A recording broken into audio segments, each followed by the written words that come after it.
Hi, my name is Chase Pritchett. My presentation is on Charlemagne. We do not have a lot of time to get through this, so let's get started.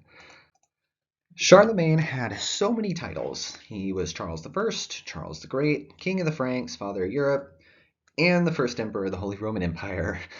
This was only due to his many accomplishments, so let's kind of get into this early life and we'll get into those later.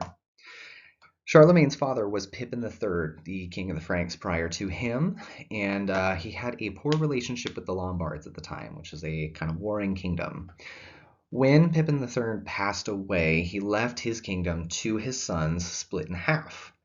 Now, his sons didn't really like this, thinking they deserved the entire kingdom to themselves, but eventually, after much of this feuding, Charlemagne's brother passed away and left his kingdom to Charlemagne.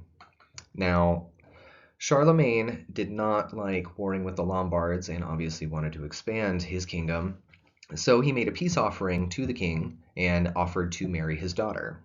The king agreed, they joined their kingdoms, and eventually Charlemagne had this huge kind of starting of an empire already. Throughout his life, Charlemagne had at least 18 kids, 5 wives in a row, and multiple concubines throughout that. The reason that it says at least 18 kids is because 18 is the documented number of how many children they kept up with. He grew up with an elementary level of education, probably not doing any more than long division here, but he did grow up in the kingdom with his father, Pippin III, and learned to rule and politic growing up. This kind of led him to gain this quality of charisma as a leader would need to have through his father, and he was the John F. Kennedy of the 700s and the 800s. He wasn't necessarily a man of the people. He was obviously separated as this ruler, but he did join in the fights. So he was out there with his soldiers on the front line as a war king. And being an empire, they warred a lot. The main reason was because of Christianity. So when the Pope was in trouble at the time in Rome, Charlemagne offered protection and to help him, and then essentially he gained control of Rome and became the leader of the Holy Roman Empire at the time. He was the emperor.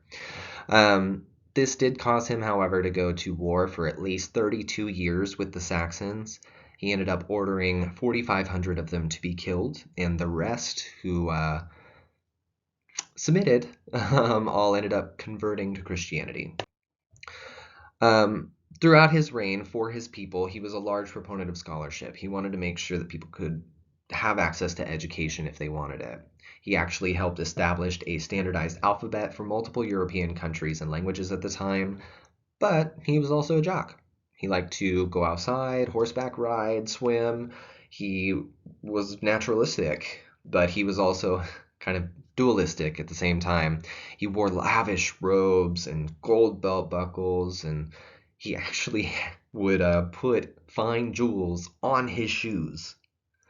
But he was definitely a YOLO man, and this kind of led to his demise. He didn't live the healthiest lifestyle. He was a fan of the feast, and his doctors started advising him in the end to, instead of roasted meat, how about boiled meat? And he didn't really like this. So he spent the last 4 years of his life living with fevers and actually with a limp, too. Once his health started declining, he invited Louis the Pious, his son, to be a co-emperor with him, and then once Charlemagne died of his sickness, he passed on the reins to Louis the Pious, the second emperor. He lived to be 72 years old and reigned for over 40. So after his death, he was remembered with mythical power. Like I said, he was very charismatic. He was chosen by God to be the Holy Emperor, and some of his skeleton and pieces of his skull was actually taken to Rome to be consecrated in the church, and a piece of his skull is still on display today, as well as his sword. So he has a sword with a golden hilt, allegedly, that he led his people into battle with, that is now on display. But the reason that we say probably and allegedly is because no one can really prove it was his. So yeah, that's most of my presentation here. Here's my bibliography, but a couple questions for you guys to answer. How old was Charlemagne when he died? How many kids did Charlemagne have, at least? And what 2 items are on display of his today? That was Charlemagne. Thank you for listening. Have a great day.